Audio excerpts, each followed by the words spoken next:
I don't know if you understand this, but it's not about you. More than half of the work has to be done before you sit down to write the proposal. And you would think, why would I write that? But no, you have to write that. This can literally be the difference between whether the client goes through your proposal or not. Hey there, welcome back to my channel. So over the last 2 years, I've sent more than hundreds of proposals to clients for marketing, strategy, and content related work. And in this video, I will talk about exactly what makes a proposal stand out. This video is going to be slightly different from the other videos you must have seen on how to make a proposal, because I'll not talk so much about where you need to put in the details, what the timeline should look like, etc., but more about what makes a winning proposal and how do you stand out. And stick around till the end. I'll show you exactly how to put these things in a proposal and make one yourself. Let's dive into it. The first is you need better discovery. I know you're here to understand what makes a good proposal, but you can't make one before you know exactly what the client needs. Because it's not about you or your services, it's about what the client wants. And I've repeated this a couple of times in my other videos on how nobody taught me what the fuck "it's not about you" meant and how to actually apply that. But for this video, I'll do it again. If you are providing writing services to clients, then you can't really make a good proposal without understanding why the client wants that writing project done. If in the discovery call, all you talk about is the topic, what is it that you're going to cover, what's going to be the voice and tone, etc., then you are commoditizing your services. That is, you come across as a person who just sells something. And here's the thing, all businesses are looking to reduce costs and increase profits. This is universally true.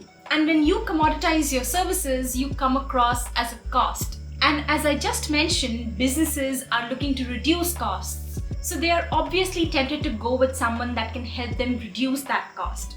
And that's not the place you want to be in. Even if you're applying to a job listing that asks you to send a proposal, you should send a message to the one who has written that proposal and try to connect to that person. That's because having an in-connect person is so much better than just sending out the proposal and hoping that it gets picked up from the hundreds of other ones that they have out there. Reaching out to someone in the company to ask about the job makes you look proactive and as someone who does their homework. Plus, as an outside person, you don't know if you are the right person for the job, at least yet. The best thing you can do is reach out to the one who has put up that proposal and talk to him or her about the job. This is always so much more meaningful than "can I get 30 minutes to pick your brains" message that everyone sends. Not only will this give you an unfair advantage over the other candidates who are sending their proposals, but it will also give you a better idea of what they expect in the job. Now, if you want me to talk about the messages you should send when you are applying to a job listing and how you should go about the process, comment "explain" below and let me know. And so you need to talk to your clients and see what they hope to achieve with your services. For most businesses, it's around increasing the revenue of the business or improving the efficiency of it. And if you are into marketing, it's going to be particularly around more leads, conversions, or authority. And that is your actual goal. Your services are just a means to get the client there. I discussed this in more detail in my video on how to convince clients, which I'll link somewhere around here. You can go watch that later. So figure out what are the motivations of the clients to opt for your services and don't commoditize your services, because then you'll have a very tough time selling. And no matter how good of a proposal you can put together, it's not going to work. The problem with most proposals is that contractors are too eager to tell the client what their services are about and how they can help them. And you have to do that, but not so quick. You have to first give the context on why we are here and what the future could look like if we go ahead with the project. And then very briefly talk about your services, the prices, and the next steps. We are going to look at this in an actual proposal, but let's come to step 2. The second is emphasize on what's at stake. So after you've done a good discovery and figured out what is it exactly that the client wants, you have to actually write that down in your cover letter. It's critical that you establish what is at stake and why the project needs to be done right now.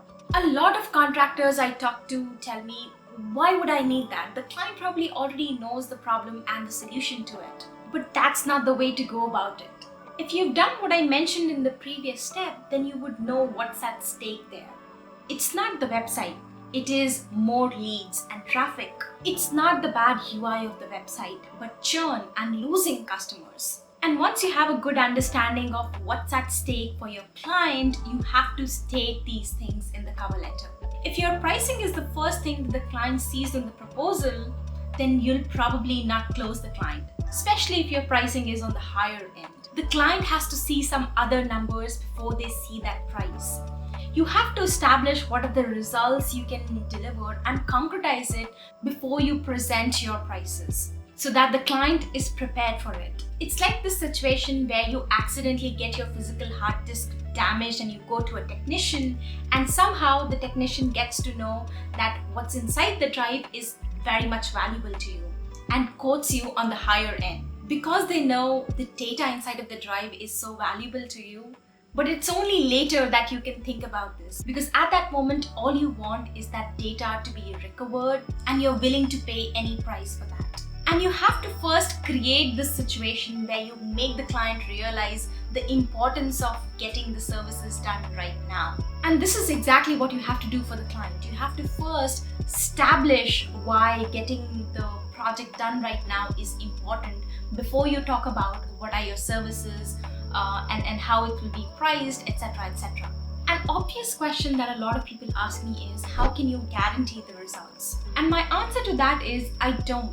If you can do that, that's awesome. But for most services, maybe you cannot directly attribute everything to revenue. And you don't even have to have an exact number of what you can deliver. All I'm saying is that you have to make a very compelling case of why the project needs to be done right now. The third is using the decoy principle.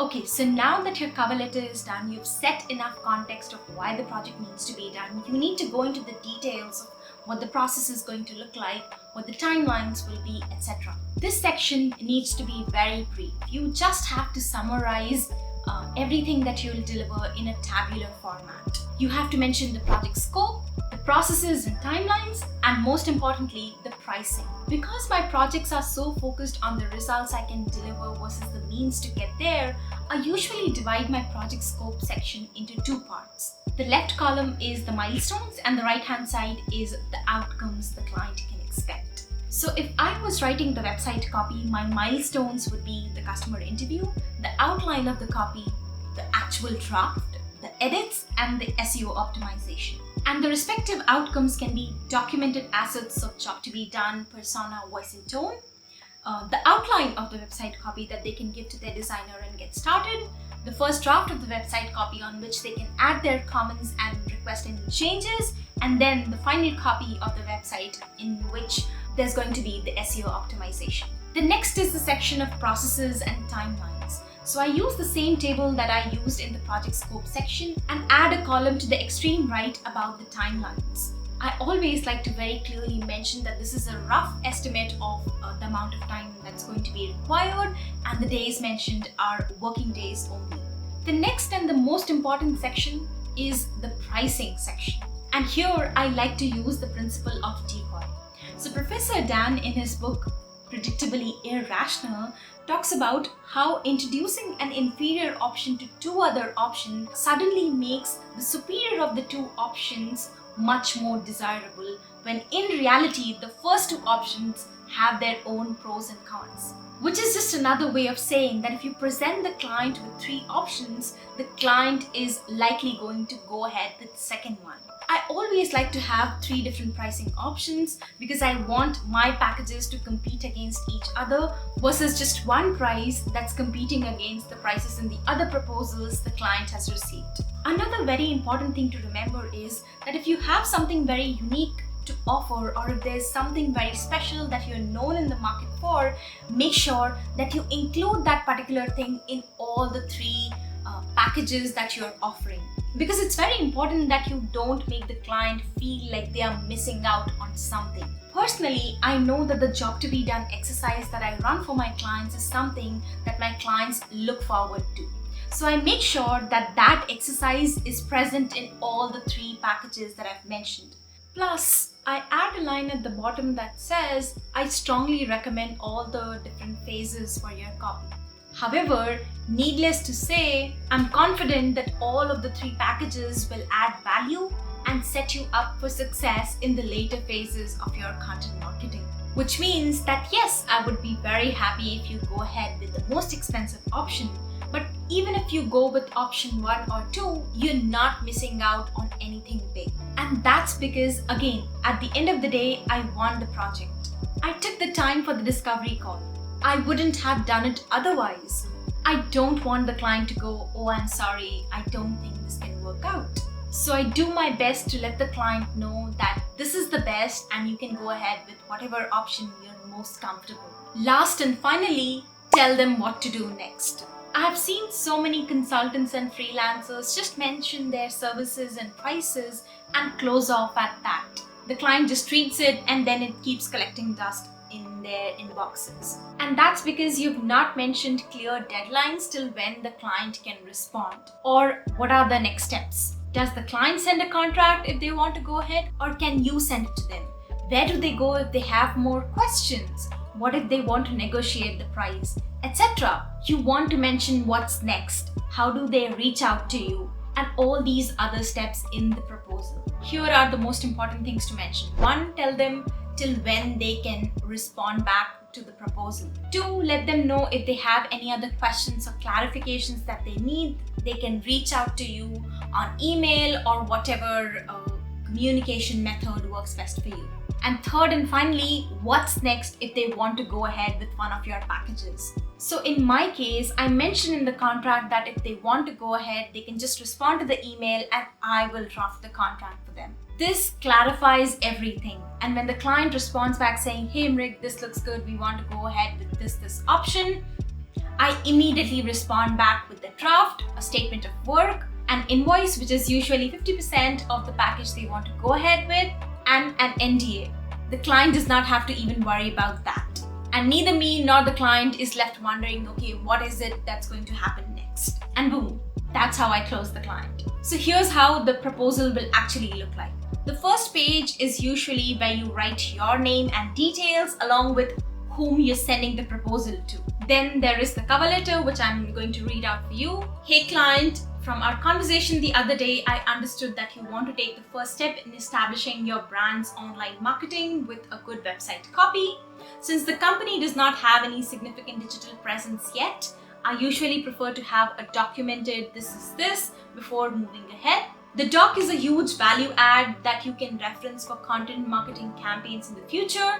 It also ensures that you don't have to explain the value proposition to new contractors again and again. Then these are some details that I've mentioned. The corporate profile that I shared covered a lot of these details, and I understand that the top priority for you right now is the actual website copy. You've made it clear that your copy has to be content-driven, define your site's purpose clearly, and encourage users to take action. So I'm just reiterating what the client said the other day from the notes that I have. And then it says, you also told me that the copy would stay on the website for a minimum of about 2 years and that you have a time-sensitive deadline to get the project done. So here I'm telling the client that, hey, what I'm charging you will be there on the website for about 2 years and that you have a very sensitive deadline that I have to work with. Then I say I have reiterated this to ensure what I end up proposing aligns perfectly with your goals and timelines, plus make the project a success within the time frame. Through this proposal, I'll walk you through all the details of how we can get started and achieve that. Sounds good? I think as long as the net effect of this project on your business heavily outweighs the cost, it will make perfect sense to move forward, right? Let's do this. Then there is the process and timelines, where I have mentioned that this is just a rough estimate of the time required for each of the steps that I've mentioned, and also that the time required and the number of days are working days. Then there is packages and pricing. Again, I've mentioned here very clearly that I recommend that the client does all the phases that I've mentioned, but all of the 3 different packages that I've offered will set them up for success.